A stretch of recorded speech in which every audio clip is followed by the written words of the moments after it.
한때 이름 높던 이판서댁 무남동녀 서윤이 얼어붙은 빨랫물에 손을 담그자 박진사댁 하인들이 수군거렸습니다. 판서댁 아씨가 어쩌다 이 꼴이 됐노. 10년 전 박진사는 은인 이판서 가문을 배신하고 재산을 가로챘으며 그의 딸을 종처럼 부렸던 것입니다. 하지만 한양에서 소금 상권을 쥐인 거상이 복수를 위해 이 마을로 향하고 있었는데 사연 시작 전 구독과 좋아요를 꼭 눌러주시고 어디서 듣고 계신지 댓글 남겨주시면 그곳에 행운이 가득하길 기원하겠습니다. 그럼 시작하겠습니다. 옛날 옛적 한양에서 사흘거리에 있는 어느 고을에 이판서라는 높은 벼슬아치가 살고 있었습니다. 하지만 이판서댁은 영모에 휘말려 하루아침에 몰락하고 말았으니 온 가족이 참변을 당한 가운데 오직 무남동녀 서윤만이 목숨을 건졌던 것이었습니다. 서윤은 아버지가 생전에 은혜를 베풀었던 박진사의 집으로 몸을 의탁했으나 박진사는 은혜는커녕 서윤을 부엌대기로 부려먹으며 온갖 천대를 일삼았지요. 한겨울 서윤이 꽁꽁 언 개울가에서 무릎을 꿇고 앉아 빨래를 하고 있었습니다. 얼음을 깨고 빨랫물에 손을 담그니 살이 찢어질 듯 시렸고 손등은 여기저기 터져 피가 배어나왔지요. 박진사댁 하인들이 지나가다 서윤을 보더니 수군거렸습니다.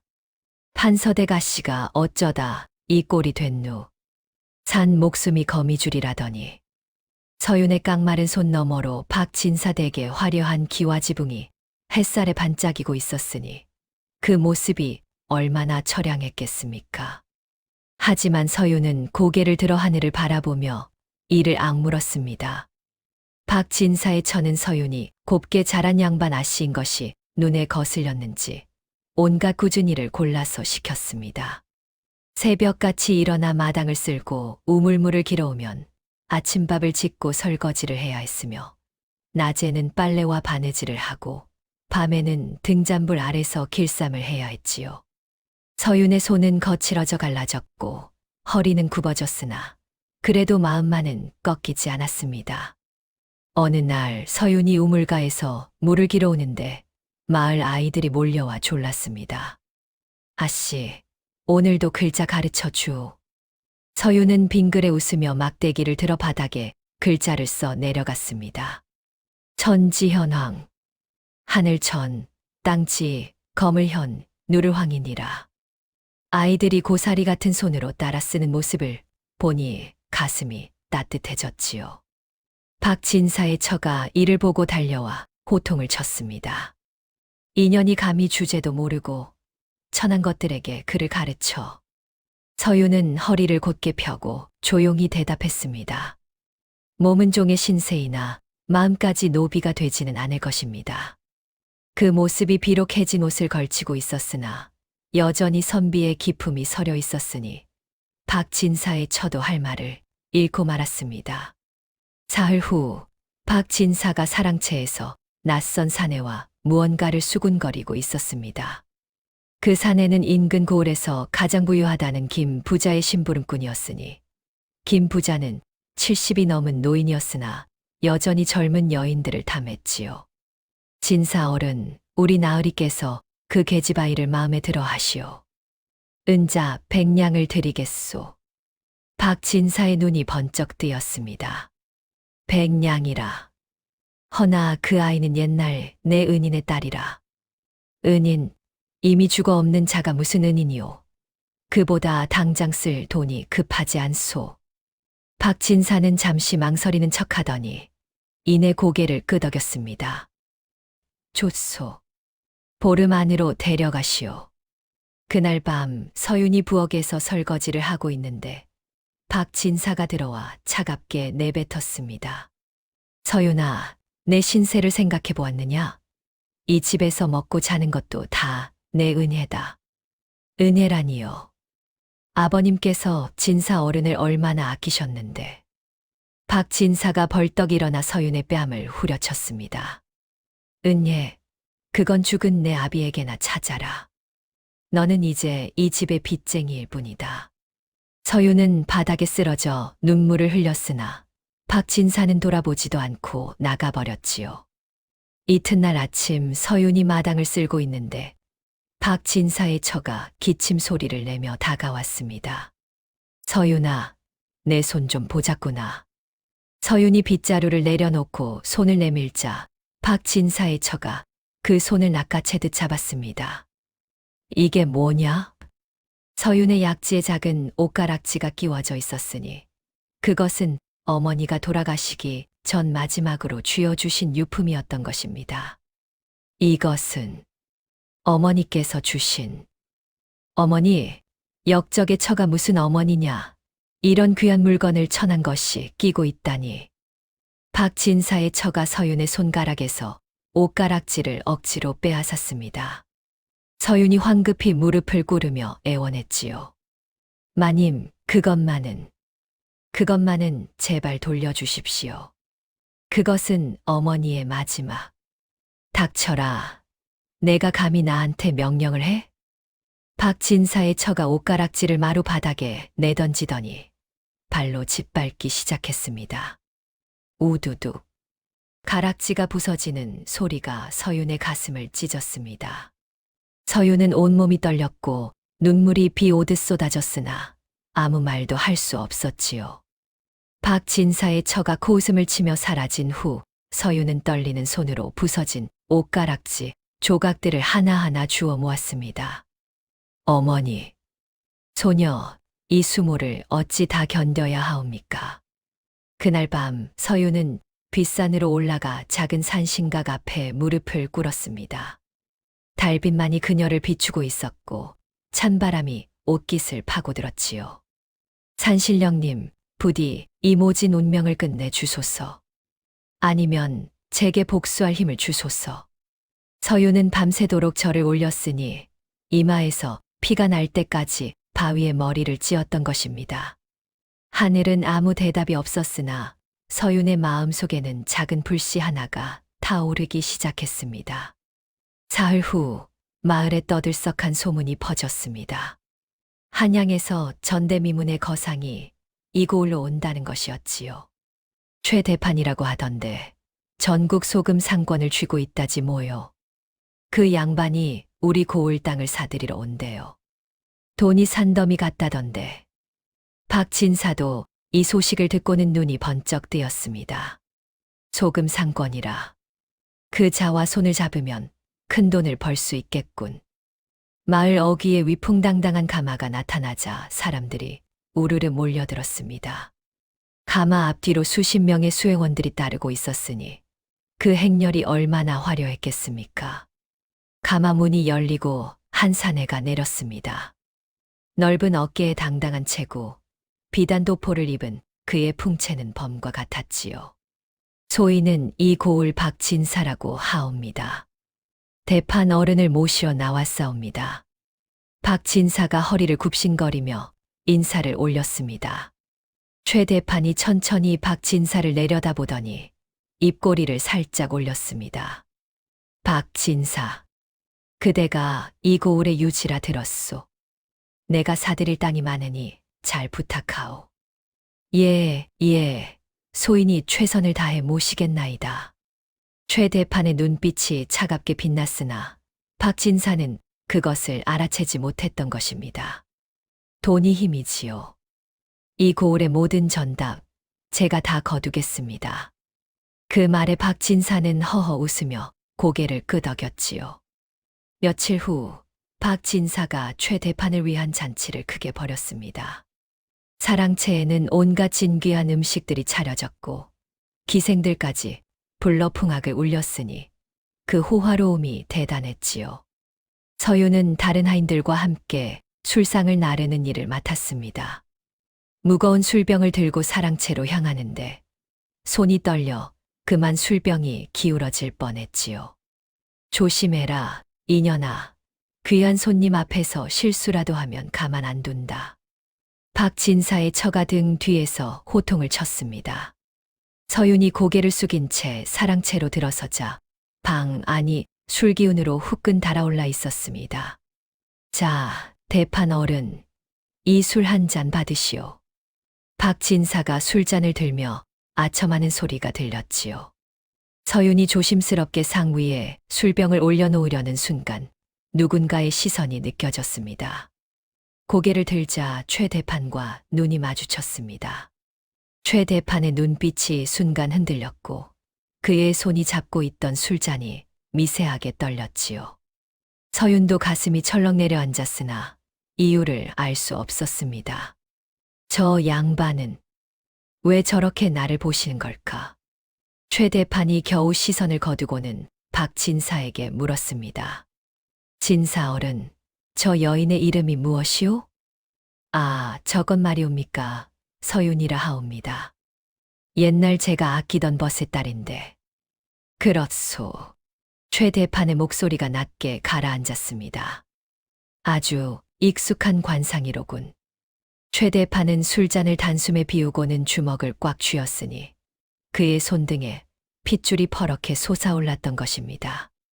서윤은 그 모습을 보며 알 수 없는 두근거림을 느꼈지요.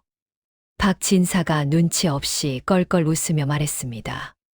대판 어른께서 마음에 드시면 하룻밤 시중을 들게 할까요? 아니요. 최 대판의 단호한 목소리가 방 안을 가득 채웠습니다. 그럴 필요 없소. 서윤은 얼른 밖으로 물러나왔으나 가슴이 계속 두근거렸습니다. 그날 밤 서윤은 자신도 모르게 눈물을 흘렸으니 그 이유를 알 수 없었지요. 이튿날 최 대판이 박 진사를 따로 불렀습니다.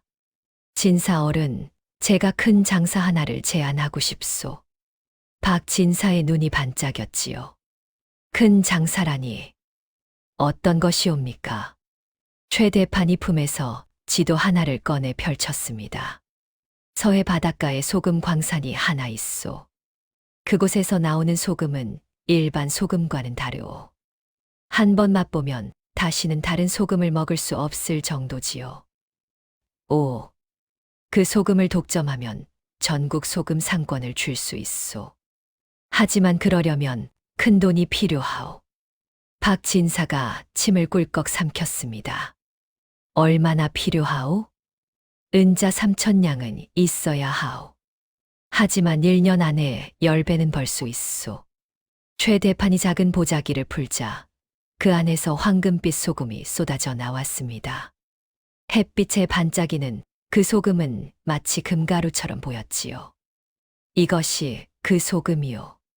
한번 맛보시겠소. 박 진사가 손가락으로 소금을 찍어 혀에 대자 입안 가득 감칠맛이 퍼졌습니다. 이것은 정말 보통 소금이 아니로군요. 그렇소. 진사 어른처럼 안목 있는 분이라야 이 큰 장사를 같이 할 수 있지요. 최 대판이 술잔에 술을 가득 따라 박 진사에게 건넸습니다. 술잔에 담긴 술이 금빛으로 반짝이자 박 진사의 눈에도 욕심이 번뜩였던 것입니다. 대판 어른, 소인이 꼭 이 일에 참여하고 싶사옵니다. 허나 은자 3,000냥이 적은 돈이 아니지 않소. 걱정 마십시오. 소인에게 땅이 있고 집이 있지 않습니까? 그것들을 담보로 잡혀서라도 돈을 구하겠나이다. 최 대판이 고개를 끄덕이며 미소를 지었으나 그 눈빛은 차갑기 그지없었지요. 좋소. 그럼 보름 안으로 준비하시오. 소금 배가 곧 들어올 것이니. 예, 반드시 준비하겠나이다. 박 진사가 나간 후 최 대판의 얼굴에서 미소가 사라졌습니다. 그는 창밖을 바라보며 중얼거렸지요. 10년을 기다렸다. 이제 그 값을 치를 때가 왔구나. 그의 주먹이 꽉 쥐어졌고 손톱이 손바닥을 파고들어 피가 맺혔으나 그는 아픔을 느끼지 못했습니다. 며칠 후 박 진사의 처가 또다시 서윤을 괴롭히기 시작했습니다. 이년아, 마루가 왜 이렇게 더러우냐? 당장 다시 닦아. 서윤이 무릎을 꿇고 걸레질을 하고 있는데 박 진사의 처가 일부러 그 위에 더러운 물을 쏟아부었지요. 아이고, 손이 미끄러졌네. 다시 닦아라. 서윤은 참으며 다시 걸레를 들었으나 손이 너무 시려서 떨렸습니다. 뭐 이렇게 느리냐? 박 진사의 처가 손에 들고 있던 빗자루를 들어 서윤의 등을 내리치려는 순간이었습니다. 잠깐, 대문 밖에서 우렁찬 목소리가 들려왔습니다. 최 대판의 수행원이 성큼성큼 걸어 들어오더니 박진사의 처 앞을 가로막았지요. 대판 어른께서 이 댁의 손맛이 좋다 하시어 찬모를 잠시 빌려가겠소. 뭐라고요? 저 천한 것을요? 박진사의 처가 어안이 벙벙해져 입을 다물지 못했습니다. 귀한 손님이 찾으시는데 감히 매질이라니요. 당장 멈추시오. 수행원의 호통에 박진사의 처는 빗자루를 떨어뜨리고 말았지요. 아니. 이건 그냥 서윤이라 했던가. 어서 따라오시오. 대판 어른께서 기다리고 계시오. 서윤은 영문도 모른 채 수행원을 따라 밖으로 나왔습니다. 박진사의 처가 뒤에서 이를 갈며 지켜보았으나 감히 나서지 못했던 것입니다. 최 대판이 묵고 있는 객사로 가자 상위에 따뜻한 국밥과 나물 반찬이 수북이 차려져 있었습니다. 드시오. 최 대판이 짧게 말했지요. 서윤은 당황스러웠으나 워낙 배가 고팠던 터라 조심스럽게 숟가락을 들었습니다. 따뜻한 국물이 목구멍을 타고 넘어가자 눈물이 핑 돌았지요. 최 대판은 그런 서윤을 말없이 지켜보다가 고개를 돌려 창밖을 바라보았습니다. 그의 주먹이 또다시 꽉 쥐어져 있었으니 참고 또 참는 심정이 얼마나 고통스러웠겠습니까? 그날 밤 서윤이 누추한 곳간 방으로 돌아와 잠자리에 들었습니다. 찬바람이 벽 틈새로 스며들어왔고 얇은 이불 하나로는 추위를 막기 어려웠지요. 서윤이 몸을 웅크리고 잠을 청하려는데 밖에서 인기척이 느껴졌습니다. 누구지? 서윤이 귀를 기울이니 누군가 조심스럽게 문 앞에 무언가를 내려놓는 소리가 들렸습니다. 발소리가 멀어지기를 기다렸다가 문을 열어보니 달빛 아래 보자기에 쌓인 짐이 놓여 있었습니다. 보자기를 풀자 고운 비단옷 한 벌과 소미불, 그리고 따뜻한 죽이 담긴 녹그릇이 나왔지요. 서윤은 깜짝 놀라 주위를 둘러보았으나 아무도 보이지 않았습니다. 이게 대체 누구의 것일까? 서윤이 녹그릇을 들어보니 아직도 김이 모락모락 피어오르고 있었으니 얼마나 따뜻했겠습니까? 그녀는 조심스럽게 죽을 한 숟가락 떠서 입에 넣었습니다. 구수하고 고소한 맛이 입안 가득 퍼지자 눈가에 눈물이 맺혔지요. 누구신지 몰라도 이 은혜 잊지 않겠습니다. 서윤이 두 손을 모아 절을 올렸습니다. 그때 나무 뒤에 숨어있던 최 대판이 그 모습을 지켜보고 있었습니다. 그는 서윤이 죽을 먹는 모습을 보며 가슴 한편이 저려왔지요. 10년 전 내가 곤주려 쓰러져 있을 때 아씨께서 손수 죽을 끓여 먹여주셨지. 이제는 내가 아씨를 지킬 차례요. 최 대판의 눈가가 붉어졌으나 그는 고개를 돌려 달을 바라보았습니다. 달은 환하게 빛나고 있었고 찬바람이 그의 뺨을 스쳤지요. 그날 이후로도 서윤의 방 앞에는 매일 밤 따뜻한 음식과 옷가지가 놓여 있었습니다. 처음에는 의아해하던 서윤도 이제는 매일 밤 그 자리에 조용히 절을 올렸지요. 박진사의 처가 이상하게 여겨 밤에 지켜보려 했으나 수행원들이 길목을 지키고 있어 감히 다가갈 수 없었습니다. 저 천한 것이 대체 무슨 수작을 부리는 거야? 박진사의 처가 이를 갈았으나 어찌할 도리가 없었던 것입니다. 한편 서윤은 밤마다 놓인 물건들을 보며 마음속으로 생각했습니다. 이분은 대체 누구실까? 왜 나를 이렇게 도와주시는 걸까? 그녀의 가슴 속에 따뜻한 불씨가 지펴지기 시작했지요.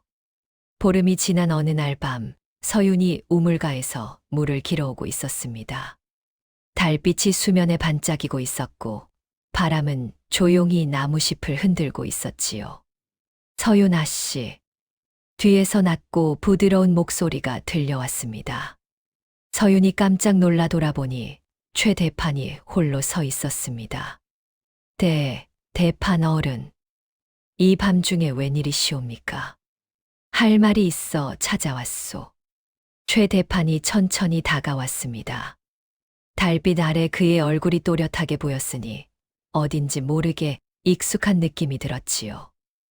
혹시 아씨께서는 10년 전을 기억하시오? 10년 전이라면 서윤이 기억을 더듬었습니다.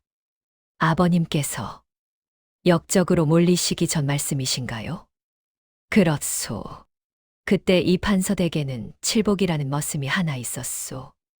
최 대판의 목소리가 떨렸습니다. 서윤의 눈이 커졌지요. 칠복이 그 아이를 어찌 아십니까? 그 아이는 어느 겨울날 박진사에게 억울하게 매를 맞고 쫓겨났소. 소금지게를 지고 눈보라 속을 헤매다 쓰러졌지요. 서윤의 손이 떨리기 시작했습니다. 어렴풋이 기억이 떠올랐던 것입니다. 그때 한 아씨가 나타나 그 아이를 살려주었소. 따뜻한 죽을 끓여 먹이고 비단 손수건으로 상처를 닦아주었지요. 최 대판이 품에서 낡은 손수건 하나를 꺼냈습니다. 달빛에 비친 그 손수건은 빛이 바랬으나 귀퉁이에 수놓아진 매화 문양이 아직도 선명했지요. 서윤은 그 손수건을 보는 순간 다리에 힘이 풀려 주저앉을 뻔했습니다. 그럼 설마 아씨, 저 칠복이 옵니다. 최 대판이 무릎을 꿇고 서윤 앞에 앉았습니다. 아씨가 살려주신 그 목숨으로 10년을 살아왔습니다. 소금 장사를 하며 돈을 모았고 만석군이 되어 돌아왔소. 서윤의 눈에서 눈물이 주르륵 흘러내렸습니다. 칠복이, 정말 내가 칠복이냐? 예, 아씨. 칠복의 목소리도 떨렸습니다. 10년 동안 단 하루도 아씨를 잊은 적이 없었습니다. 아씨의 은혜를 갚고 아씨를 지키겠다는 일념으로 살아왔습니다. 그럼 그동안 내 방 앞에 음식과 옷을 모두 제가 가져다 놓았습니다. 칠복이 서윤의 손을 조심스럽게 잡았습니다. 아씨, 이제는 제가 아씨를 지키겠습니다. 박진사도 그 누구도 아씨를 괴롭히지 못하게 하겠습니다. 서윤은 말을 잇지 못하고 눈물만 흘렸지요. 칠복이 그런 서윤을 바라보며 맹세했습니다. 반드시 아씨의 명예를 되찾아 드리고 아씨를 이 고을의 주인으로 만들어 드리겠습니다. 달빛이 두 사람을 비추고 있었고 바람은 조용히 그들의 맹세를 지켜보고 있었습니다. 며칠 후 박진사가 온 집안을 뒤집고 있었습니다. 이것도 팔고 저것도 팔아 은자 3,000냥을 만들어야 한다. 박진사의 처가 황급히 말렸습니다. 영감, 이러다가 집안이 텅 비겠어요. 닥쳐, 이것만 성공하면 이 고을은 내 손 안에 있다. 박진사의 눈에는 광기가 어려 있었지요. 그는 집안의 온갖 귀중품들을 내다 팔았고 논밭을 담보로 잡혀 돈을 빌렸습니다. 심지어 집문서까지 내놓으며 전당포에서 거금을 끌어왔지요. 이 돈으로 소금 사업만 하면 10배, 아니 20배를 벌 수 있어. 박진사가 흥분하여 소리쳤습니다. 하지만 그는 몰랐던 것입니다. 최 대판이 뒤에서 조용히 그 모든 채권을 사들이고 있다는 것을 말이지요. 진사어른, 돈을 다 마련하셨소. 최 대판이 찾아오자 박진사는 기뻐하며 맞이했습니다.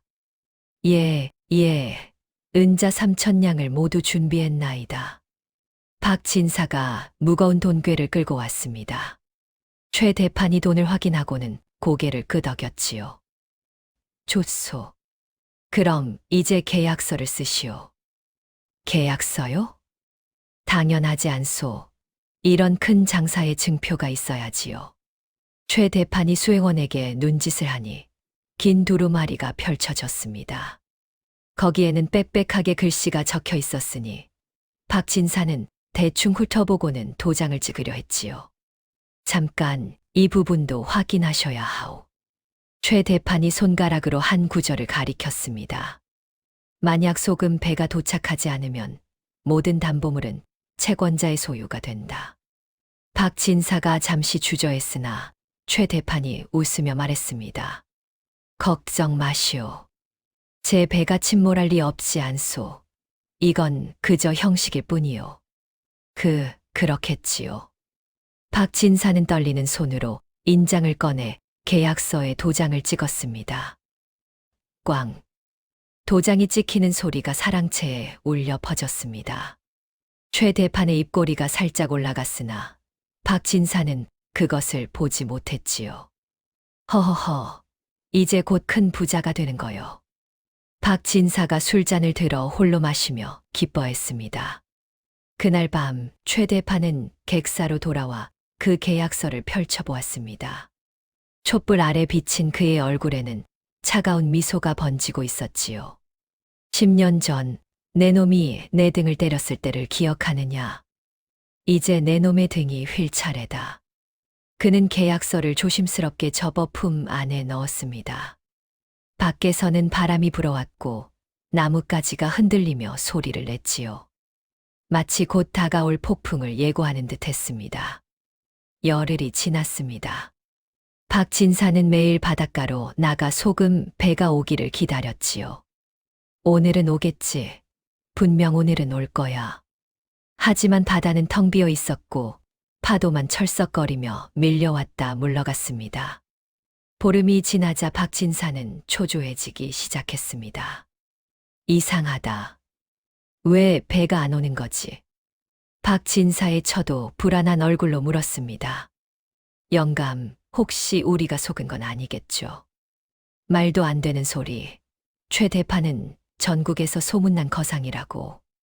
하지만 박 진사의 목소리에는 떨림이 섞여 있었지요. 20날이 지난 어느 날 바닷가 마을에서 급한 소식이 전해졌습니다. 한 사내가 헐떡이며 달려와 소리쳤습니다. 큰일 났습니다. 서해에서 큰 풍랑이 일어 배들이 모두 침몰했답니다. 뭐라고? 박 진사의 얼굴이 새하얗게 질렸습니다. 소금을 실은 배도, 그 배도 침몰했단 말이냐? 예, 그 배가 제일 먼저 가라앉았다고 합니다. 박 진사는 그 자리에서 비틀거리며 주저앉았습니다. 안 돼. 그의 손이 떨렸고 입술이 파랗게 변했지요. 내 돈이, 은자 3,000냥이 다 물에 잠겼단 말이냐? 박 진사의 처가 울음을 터뜨렸습니다. 어쩌면 좋아요. 우리 집도 땅도 다 담보로 잡혔는데. 바로 그때 대문이 벌컥 열리고 여러 사람들이 몰려들어왔습니다. 박 진사, 빌려간 돈 당장 갚으시오. 집 문서 담보로 받은 돈도 갚아야 하오. 논반 문서도 내놓으시오. 채권자들이 사방에서 몰려들어 박 진사를 애워쌌지요. 박 진사는 손을 내저으며 애원했습니다. 조금만 기다려 주시오. 다른 방법을 찾아보겠소. 안 됩니다. 계약서에 분명히 적혀 있지 않소. 기한 내에 갚지 못하면 담보물을 넘긴다고. 그렇지만 하늘에서 비가 쏟아지기 시작했습니다. 박 진사는 빗속에 무릎을 꿇고 주저앉아 하늘을 향해 울부짖었지요. 내 배가, 내 소금이, 이게 무슨 날벼락이란 말이냐. 천둥이 치고 번개가 번쩍였으니 마치 하늘도 박 진사의 탐욕을 꾸짖는 듯 했습니다. 박 진사의 처와 식구들도 마당에 나와 울고불고 난리였지요. 우리가 이제 어떻게 살아요? 집도 없이 어디로 가란 말이에요. 하지만 아무도 그들을 동정하지 않았습니다. 채권자들은 냉정하게 문서를 들이밀며 재촉했던 것입니다. 내일까지 이 집을 비우시오. 이제 이 집은 우리 것이오. 비바람이 더욱 거세게 몰아쳤고 박 진사는 진흙탕에 얼굴을 처박은 채 절규했습니다. 이튿날 새벽 박 진사가 몰래 짐을 꾸리고 있었습니다. 여보, 우리 그냥 도망가요. 밤을 틈타 다른 고을로. 박 진사의 처가 떨리는 목소리로 속삭였지요.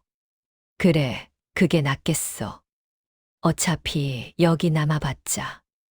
박 진사가 뒷문을 열려는 순간 누군가 앞을 가로막았습니다. 서윤이었습니다. 어디 가시려고요? 진사 어른. 서윤의 목소리는 차갑고 낮았지요. 서윤아. 내가 왜 여기?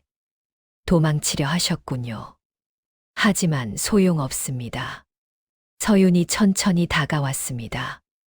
달빛 아래 그녀의 얼굴은 더 이상 구박받던 부엌대기의 모습이 아니었지요. 채권자가 이미 문 앞에 와 있습니다. 아니, 정확히 말하면 이 집의 새 주인이 와 계십니다. 새 주인이라니? 박 진사가 헛기침을 하며 물었습니다. 그게 무슨 소리냐? 이 집은 내 집이다. 서윤이 고개를 저었습니다. 아닙니다. 진사 어른께서 담보로 잡히신 모든 채권을 한 분이 사들이셨습니다. 누가? 바로 그때 대문이 열리며 최 대판이 당당하게 걸어 들어왔습니다. 뒤에는 관아의 관리들과 수행원들이 따르고 있었지요. 박 진사는 최 대판을 보자 반색을 하며 달려갔습니다. 오, 대판 어른, 잘 오셨소. 저를 좀 살려주시오. 박 진사가 최 대판의 옷자락을 붙들며 애원했지요. 제발 조금만 시간을 주시오. 제가 다른 방법으로. 손을 떼시오. 최 대판의 차갑고 단호한 목소리가 마당에 울려 퍼졌습니다. 박 진사는 그 목소리에 놀라 손을 놓았지요. 당신이 빚진 모든 돈, 이제 내가 받아내러 왔소. 그러니 조금만 시간을. 시간, 계약서에 분명히 적혀 있지 않소. 기한 내에 갚지 못하면 모든 담보물은 채권자의 소유라고. 박 진사의 얼굴이 흙빛으로 변했습니다. 하지만 그건 서윤이 차갑게 말했습니다. 진사 어른 기억하십니까? 10년 전 저희 아버님께서 역적으로 몰리셨을 때를 말입니다. 그건 진사 어른께서 저희 집안의 재산을 모두 가로채셨지요. 은혜를 저버리고 제 아버님을 배신하셨습니다. 박 진사가 뒷걸음질 치며 변명했습니다. 내년이 우리 집에 들어오고 나서 재수가 없더니 결국 집을 말아먹는구나. 서윤은 그 폭언에도 흔들림 없이 박 진사를 똑바로 응시했습니다. 그녀의 눈빛은 차갑고 단단했지요. 바로 그때 최 대판 뒤에서 한 노인이 지팡이를 짚고 천천히 걸어 나왔습니다. 백발의 긴 수염을 기른 그 노인은 풍수지리를 보는 직관이었지요. 소인은 전국을 떠돌며 명당과 흉지를 가리는 직관이옵니다. 노인이 박 진사댁 마당을 천천히 둘러보더니 고개를 저었습니다. 쯔쯔쯔. 이 집터가 심상치 않구먼. 무슨 소리요? 박 진사가 떨리는 목소리로 물었습니다. 직관이 지팡이로 땅을 탁탁 두드리며 말했지요. 이 터는 본래 배은망덕지라 하여 은혜를 저버린 자가 살면 반드시 망하게 되어 있소. 배은망덕지라니. 그렇소. 이 땅의 기운이 당신을 거부하고 있소. 남의 것을 훔친 자는 결국 모든 것을 잃게 되는 법이지요. 직관이 하늘을 올려다보며 한숨을 쉬었습니다. 더욱이 이 집에는 원혼이 맺혀 있소. 억울하게 죽은 이의 한이 서려 있으니. 박 진사의 처가 비명을 질렀습니다. 으악, 원혼이라니요. 직관이 마당 한가운데를 가리켰습니다. 바로 이 자리에서 누군가 억울함을 호소하며 죽었소. 그 한이 이 집안을 저주하고 있지요. 박 진사는 그 말을 듣고 등골이 오싹해졌습니다. 10년 전 이 판서가 역적으로 몰려 끌려갈 때 바로 이 마당에서 억울함을 외쳤던 것이 떠올랐던 것입니다. 아니. 그건 이 터는 본래 주인을 찾아줘야만 저주가 풀리고 살 수 있는 땅이요. 직관이 지팡이로 땅을 쾅 내리쳤습니다. 그 소리가 마당에 울려 퍼지니 마치 땅이 진동하는 듯 했지요. 박 진사는 온몸이 떨리며 바닥에 주저앉았습니다. 본래 주인이라면. 그렇소. 이 집의 진짜 주인에게 돌려주지 않으면 당신은 평생 불행하게 살 것이오. 직관이 서윤을 가리켰습니다. 저 아씨가 바로 이 땅의 본래 주인이 아니시오? 박진사의 얼굴이 흙빛으로 변했지요. 그는 이제야 깨달았습니다. 모든 것이 자신의 탐욕이 부른 재앙이라는 것을 말입니다. 이럴 수가. 박진사가 털썩 바닥에 무릎을 꿇었습니다. 하늘에서는 먹구름이 몰려오고 있었고 찬바람이 마당을 휘감았습니다. 마치 하늘도 땅도 박진사의 죄를 심판하는 듯했지요. 최 대판은 그 모습을 차갑게 내려다보며 입꼬리를 살짝 올렸습니다. 풍수, 저주, 아니요. 이것은 당신이 심은 대로 거두는 것일 뿐이요. 사흘 후 박진사는 모든 것을 잃게 되었습니다. 집도 땅도 재산도 모두 최 대판의 손에 넘어갔지요. 하지만 박진사는 아직 포기하지 않았습니다. 그는 은밀히 김 부자의 집으로 찾아갔던 것입니다. 김나으리, 제발 저를 도와주시오. 박진사가 무릎을 꿇고 애원했습니다. 김 부자는 70이 넘은 노인이었으나 여전히 젊은 여인들을 탐하기로 유명했지요. 도와달라니. 내가 왜 자네를 도와야 하나? 제게 아직 팔 것이 하나 남았습니다. 박진사의 눈에 광기가 서렸습니다. 저희 집에 있는 서윤이라는 계집아이. 그 아이를 나으리께 드리겠습니다. 오호, 그 이판서의 딸 말인가. 김 부자의 눈이 번쩍 뜨였지요. 예, 비록 고생을 해서 야위긴 했으나 본래는 양반 아씨였으니 기품이 있습니다. 얼마를 원하나? 은자 100냥만 주시면 되옵니다. 김 부자가 턱을 쓰다듬으며 생각하더니 고개를 끄덕였습니다. 좋아.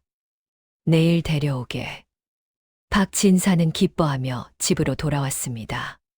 그날 밤 박진사는 서윤을 불러냈지요. 서윤아, 내가 이 집안을 위해 희생해야겠다. 무슨 말씀이십니까?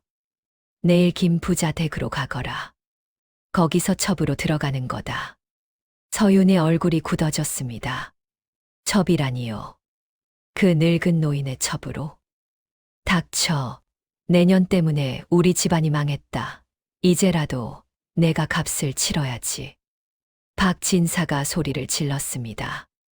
내 너를 팔아서라도 이 집은 지키겠다. 박진사의 처도 옆에서 거들었지요. 그래, 내가 양반 아씨 행세하며 먹고 산 게 얼만데 이제 빚을 갚을 때가 된 거야. 서윤은 그들을 물끄러미 바라보았습니다. 분노도 슬픔도 느껴지지 않았지요. 그저 허무할 뿐이었습니다. 알겠습니다.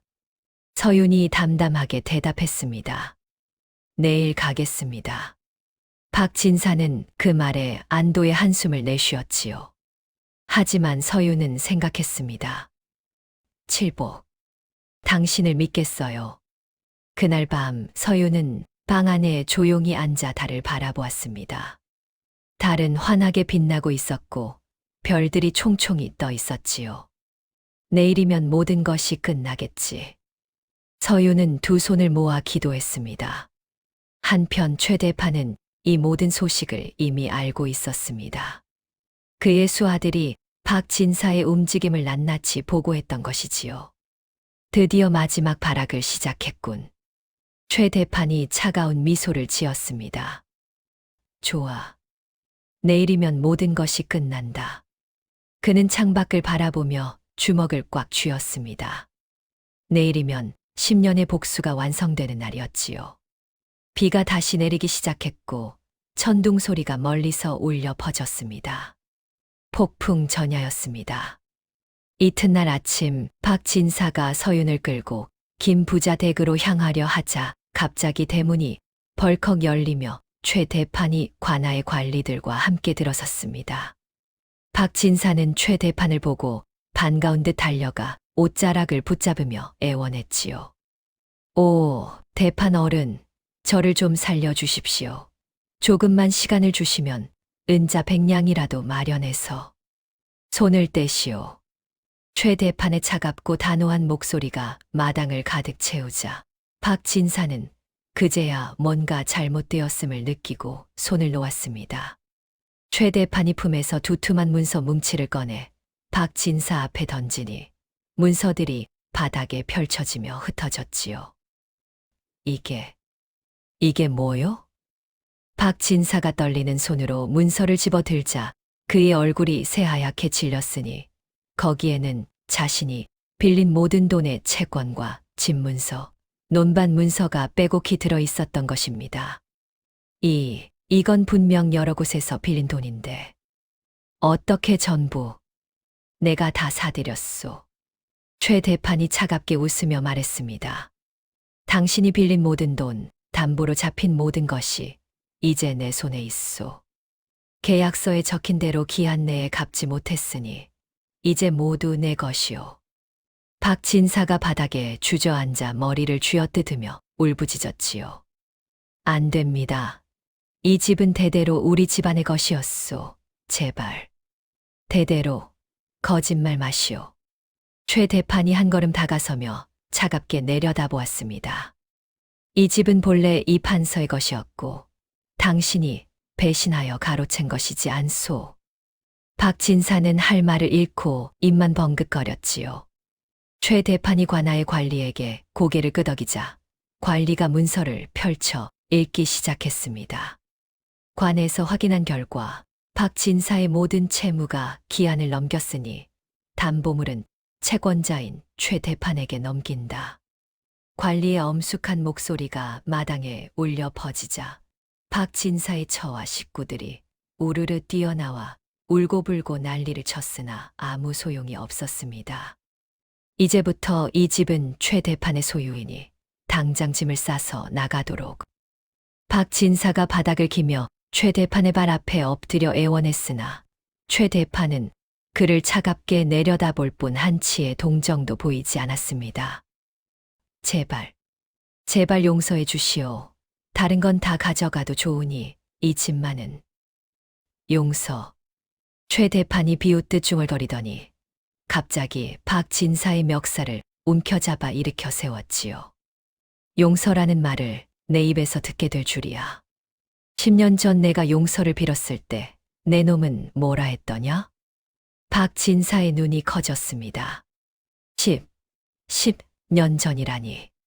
당신이 대체. 최 대판이 입고 있던 화려한 도포를 벗어던지고 소매를 걷어올리자 그의 팔뚝에 깊게 패인 흉터가 드러났으니 그것은 채찍으로 맞아 생긴 자국이었지요. 이 흉터가 기억나는가? 내 놈이 10년 전 내 등을 찢어 놓으며 남긴 흔적이다. 박진사는 그 흉터를 보는 순간 온몸이 얼어붙으며 뒷걸음질 쳤습니다. 설마. 너, 내 놈은. 그렇다. 나는 칠복이다. 최 대판의 목소리가 천둥처럼 울려 퍼지자 마당에 있던 모든 사람들이 숨을 죽이고 그를 바라보았습니다. 10년 전 내 놈은 이 판서댁에서 머슴으로 일하던 나를 거짓 누명을 씌워 매질하고 쫓아냈지. 한겨울 눈보라 속에 소금지게를 지고 쓰러져 죽어가던 나를 기억하는가. 박진사의 입술이 파르르 떨렸지요. 그때 그 머슴 놈이. 내 놈은 이 판서 어른께서 나를 감싸주시자 질투에 눈이 멀어 내가 쌀을 훔쳤다고 거짓 고자질을 했고 나는 아무 잘못도 없이 매를 맞고 쫓겨났지. 칠복의 주먹이 꽉 쥐어졌으니 그의 손톱이 손바닥을 파고들어 피가 맺혔으나 그는 아픔도 느끼지 못하는 듯 했습니다. 나는 그날 밤 죽을 뻔했다. 하지만 서윤 아씨께서 나를 살려주셨지. 따뜻한 죽을 끓여 먹이시고 이 비단 손수건으로 내 상처를 닦아주시며 살아가라 하셨다. 칠복이 품에서 낡은 손수건을 꺼내 높이 들어 보이자 햇살에 그 손수건이 반짝였지요. 나는 그날 맹세했다. 반드시 살아남아 아씨의 은혜를 갚고 아씨를 괴롭힌 놈들에게 복수하겠다고. 칠복이 박진사에게 한 걸음씩 다가서자 박진사는 공포에 질려 뒷걸음질 치다가 마루 기둥의 등을 부딪혔습니다. 나는 서해 바닷가로 흘러들어가 소금 장사를 시작했다. 빈손으로 시작해서 밤낮 없이 일했고 남들이 쉴 때도 나는 쉬지 않았지. 오직 한 가지 목표만을 위해서 말이다. 칠복의 눈에서 불길이 타올랐습니다. 그렇게 10년을 견뎌 만석군이 되었고 전국 소금 상권을 쥐게 되었다. 그리고 돌아왔지. 내 놈을 파멸시키기 위해서. 박진사가 바닥에 주저앉아 머리를 조아리며 살려달라고 애원했으나 칠복은 단호하게 고개를 저었습니다. 10년 전 내 놈은 이판서 어른께서 역적으로 몰리시자 은혜를 저버리고 그분의 재산을 가로챘지. 심지어 은인의 딸인 서윤아 씨를 부엌대기로 부리며 갖은 모욕을 주었고 칠복이 서윤을 바라보니 서윤의 눈에는 눈물이 가득 고여 있었지요. 나는 아씨께서 매질당하고 굶주리는 모습을 볼 때마다 심장이 찢어지는 것 같았다. 하지만 참았다. 완벽한 복수를 위해서 말이다. 칠복이 박진사 앞에 채권 문서들을 뿌리니 하얀 종이들이 눈처럼 흩날렸습니다. 황금알을 낳는 소금 광산, 그런 건 처음부터 없었다. 소금 배가 침몰했다. 그것도 내가 꾸민 거짓말이었지. 내 놈의 탐욕을 이용해 모든 재산을 담보로 잡히게 만든 것이다. 박진사의 얼굴이 햇빛으로 변하더니 그는 그 자리에서 기절이라도 할 듯 쓰러졌지요. 칠복이 품에서 마지막 문서 하나를 꺼내 박진사의 얼굴에 던졌습니다. 이것이 뭔지 아는가? 이 집의 원래 주인이 이판서 어른이셨다는 증명 문서다. 내 놈이 불법으로 빼앗은 이 집을 이제 본래 주인에게 돌려주는 것뿐이다. 칠복이 박진사의 멱살을 다시 붙잡고 그의 귀에 대고 낮게 속삭였습니다. 기억하느냐? 10년 전 내 놈이 내게 한 말을. 천한 놈이 감히 양반댁살을 탐하다니 죽여도 아깝지 않다고 했지. 이제는 내 놈이 천한 신세가 되어 그 말을 되새기게 될 것이다. 칠복이 박진사를 밀쳐내자 박진사는 바닥에 나뒹굴며 울부짖었습니다. 10년 동안 이 순간을 기다렸다. 내 놈들이 내 지게를 칠 차례다. 칠복의 선언에 마당은 조용해졌고 오직 박진사의 통곡 소리만이 메아리 쳤지요. 관아의 관리가 다시 문서를 펼쳐 읽자 박진사와 그 식구들의 운명이 결정되었습니다. 박진사는 이판서 댁의 재산을 불법으로 가로챈 죄와 빚을 갚지 못한 죄로 모든 재산을 몰수당하고 이 집에서 당장 쫓겨날 것이며 빚을 갚을 때까지 천민의 신분으로 떨어져 노역에 종사할 것이다. 관리의 엄숙한 선언이 떨어지자 박진사의 처가 비명을 지르며 쓰러졌으나 아무도 그녀를 일으켜 세우지 않았지요. 칠복이 손뼉을 치자 수행원들이 우르르 몰려들어 박진사 일가의 짐을 모두 마당으로 내던지기 시작했고 화려했던 비단옷과 귀중품들이 진흙탕에 나뒹굴었습니다. 이제부터 너희는 이 집의 하인이다. 칠복이 차갑게 선언하자 박진사의 처가 고개를 번쩍 들며 소리쳤습니다. 하인이라니 우리가 양반인데 어떻게.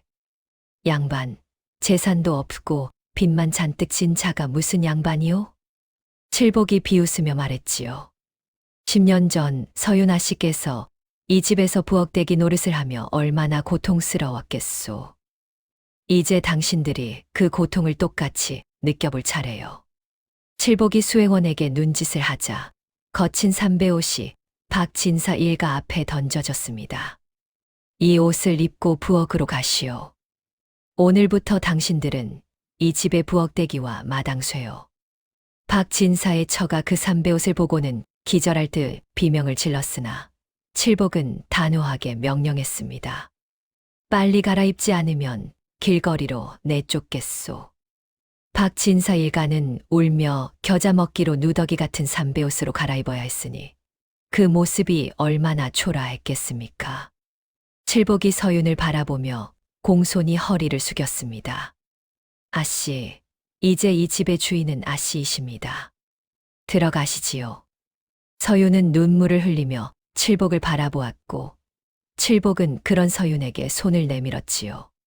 서윤이 칠복의 손을 잡고 사랑채로 들어서자 수행원들이 화려한 비단옷과 금은 보화를 가져와 서윤 앞에 놓았습니다. 아씨, 이것들은 모두 본래 이 판서 댁의 것이었던 것들입니다. 제가 10년 동안 하나하나 찾아낸 것들이지요. 서윤은 그 물건들을 보며 어린 시절을 떠올렸으니 아버지께서 아끼시던 벼루와 어머니의 옥비녀가 그대로 남아 있었던 것입니다. 칠복. 아니, 이제는 최대판이라 불러야 하는 건가요? 아닙니다, 아씨. 저는 여전히 칠복이옵니다. 아씨의 칠복이지요. 칠복이 무릎을 꿇고 서윤을 올려다보았습니다. 한편 마당에서는 박진사의 처가 빨래를 하고 있었으니 그녀의 손은 얼음물에 시려 빨갛게 부어올라 있었고 눈물이 주르륵 흘러내렸지요. 서윤이 창가에 서서 그 모습을 내려다보았으나 그녀의 얼굴에는 복수의 쾌감이 아니라 깊은 슬픔이 서려 있었습니다. 칠복, 이것이 정말 옳은 일일까요? 아씨, 저들도 사람입니다. 비록 저를 괴롭혔지만 칠복이 서윤의 손을 잡으며 조용히 말했습니다. 아씨, 이것은 복수가 아니라 정의입니다. 잘못을 저지른 자는 그 대가를 치러야 하는 법이지요. 사람 위에 사람 없고 사람 밑에 사람 없다 했으니 이제 그들이 그 이치를 깨우칠 차례입니다. 서윤은 고개를 끄덕였으나 여전히 마음 한편이 무거웠지요. 해가 서쪽으로 기울어 가고 있었고 마당에는 긴 그림자가 드리워져 있었습니다. 박진사는 마당을 쓸며 중얼거렸습니다. 내가 이런 꼴이 되다니. 하지만 아무도 그의 말에 귀 기울이지 않았고 그는 묵묵히 빗자루를 들어야 했습니다. 한 달이 지나자 칠복과 서윤은 마을의 가난한 백성들을 모아 큰 잔치를 열었습니다. 마당 가득 상을 차리고 쌀과 곡식, 무명과 무명배를 나누어 주니 백성들이 눈물을 흘리며 절을 올렸지요. 은혜를 잊지 않겠습니다. 대판 어른과 서윤 아씨의 덕을 평생 기억하겠나이다. 칠복은 백성들을 일으켜 세우며 온화하게 미소를 지었습니다. 이것은 제가 받은 은혜를 갚는 것일 뿐이니 절은 사양하시오. 우리 모두 서로 돕고 살아야 하는 법이지요. 서윤도 백성들에게 따뜻한 죽을 손수 떠서 나누어 주었으니 10년 전 그녀가 칠복에게 죽을 먹였던 것처럼 말입니다. 해가 저물어 잔치가 끝나고 백성들이 돌아가자 칠복과 서윤은 뒷동산으로 함께 올라갔습니다. 매화나무 아래에 서니 꽃이 피 바람에 날려 두 사람 주위를 맴돌았지요. 아씨. 칠복이 서윤을 돌아보며 조심스럽게 입을 열었습니다. 10년 전 아씨께서 제게 생명을 주셨을 때 저는 맹세했습니다. 반드시 살아남아 아씨를 지키겠다고요. 칠복. 이제 그 약속을 지켰습니다. 아씨의 명예를 되찾았고 아씨를 괴롭힌 자들을 응징했지요. 칠복이 무릎을 꿇고 서윤 앞에 앉았습니다. 하지만 저에게는 아직 이루지 못한 소망이 하나 있습니다. 칠복이 품에서 그 낡은 비단 손수건을 꺼내 서윤에게 건넸습니다. 10년 동안 이 손수건을 가슴에 품고 살았습니다. 이것은 단순한 천 조각이 아니라 저에게는 희망이자 삶의 이유였지요. 서윤의 눈에 눈물이 맺혔습니다. 아씨, 이제는 아씨가 아닌 제 아내가 되어 주시겠습니까? 칠복의 떨리는 목소리에 진심이 담겨 있었고 서윤은 그의 손을 잡으며 고개를 끄덕였습니다. 칠복, 당신이야말로 제 생명의 은인이에요. 당신이 아니었다면 저는 평생 고통 속에서 살았을 거예요. 아씨, 이제 저를 아씨라 부르지 마세요. 그냥 서윤이라 불러주세요. 칠복이 서윤의 손을 꼭 잡으며 일어섰고 두 사람은 마주보며 미소를 지었지요. 매화꽃이 흐드러지게 피어 있었고 달빛이 두 사람을 비추고 있었으며 바람은 축복하듯 조용히 불어왔습니다.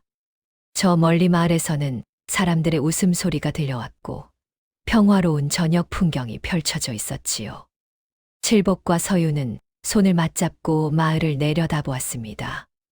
우리 이 마을 사람들을 잘 돌봅시다. 저도 당신도 어려울 때 누군가의 도움으로 살아남았으니까요. 그렇게 하겠습니다, 서윤. 칠복이 처음으로 서윤의 이름을 불렀고 서윤은 그 목소리에 눈물을 흘렸습니다. 두 사람은 그렇게 매화나무 아래 서서 오랫동안 마을을 바라보았으니 그들의 뒤에는 보름달이 환하게 떠올라 세상을 비추고 있었지요. 세월이 흘러 10년이 지났습니다. 칠복과 서윤은 부부가 되어 이 고을에서 가장 존경받는 부부로 살았으니 그들은 늘 가난한 백성들을 돌보았고 어려운 이들에게 손을 내밀었지요. 어느 따뜻한 봄날 백발이 성성한 노인 한 분이 칠복과 서윤의 집을 찾아왔습니다. 그 노인은 다름 아닌 박진사였으니 10년의 세월이 그를 완전히 바꾸어 놓았던 것입니다. 대판 어른 서윤 아씨. 박진사가 마당에 무릎을 꿇고 머리를 조아렸습니다. 용서를 구하러 왔습니다. 칠복과 서윤이 사랑채에서 나와 그를 내려다보았으나 그들의 얼굴에는 더 이상 분노가 없었지요. 10년 동안 천한 일을 하며 살았습니다. 마당을 쓸고 빨래를 하며 깨달았습니다. 제가 얼마나 큰 죄를 지었는지를. 박진사의 목소리가 떨렸고 그의 눈에는 진심 어린 후회가 담겨 있었습니다. 은혜를 저버리고 남의 것을 탐한 죄, 약한 이를 괴롭힌 죄. 이 모든 것이 제 탐욕에서 비롯된 것이었습니다. 서윤이 칠복을 바라보았고 칠복은 고개를 끄덕이며 박진사에게 다가갔습니다. 일어나시오. 칠복이 박진사의 팔을 잡아 일으켜 세웠습니다. 이제 그만하시오. 10년이면 충분합니다. 하지만 사람은 누구나 실수를 합니다. 중요한 것은 그 실수를 깨닫고 뉘우치는 것이지요. 칠복이 박진사의 어깨를 두드렸습니다. 당신이 진심으로 뉘우쳤다면 이제 남은 인생은 바르게 사십시오. 그것이 진정한 속죄입니다. 박진사는 눈물을 흘리며 절을 올렸고 칠복과 서윤은 그를 일으켜 세워 따뜻한 밥을 대접했지요. 그날 이후로 박진사는 마을에서 가장 부지런하고 착한 사람이 되었으니 그는 칠복과 서윤을 도와 가난한 이들을 돌보는 일에 앞장섰습니다. 세월이 더 흐르고 또 흘러 칠복과 서윤의 이야기는 전설이 되어 후대에 전해졌습니다. 사람들은 그들의 이야기를 들으며 깨달았지요. 탐욕은 스스로를 파멸로 이끌고 은혜를 저버리면 반드시 그 대가를 치르게 되지만 진심으로 뉘우치면 용서받을 수 있다는 것을 말입니다. 그리고 무엇보다 중요한 것은 진정한 불안돈이나 권력이 아니라 사람의 마음을 얻는 것이며 받은 은혜를 잊지 않고 갚는 것이 사람의 도리라는 것을 배웠습니다. 심은 대로 거두는 법, 선한 마음은 결국 산도 옮기는 법입니다. 칠복은 한 줌의 따뜻함으로 목숨을 구했고 그 은혜를 평생 잊지 않았으며 결국 사랑하는 이와 함께 행복한 삶을 살았지요. 서윤은 고난 속에서도 마음의 기품을 잃지 않았고 원수조차 용서하는 넓은 마음으로 모두에게 존경받는 사람이 되었습니다. 오늘 이 이야기를 듣는 당신은 어떤 마음을 품고 계십니까?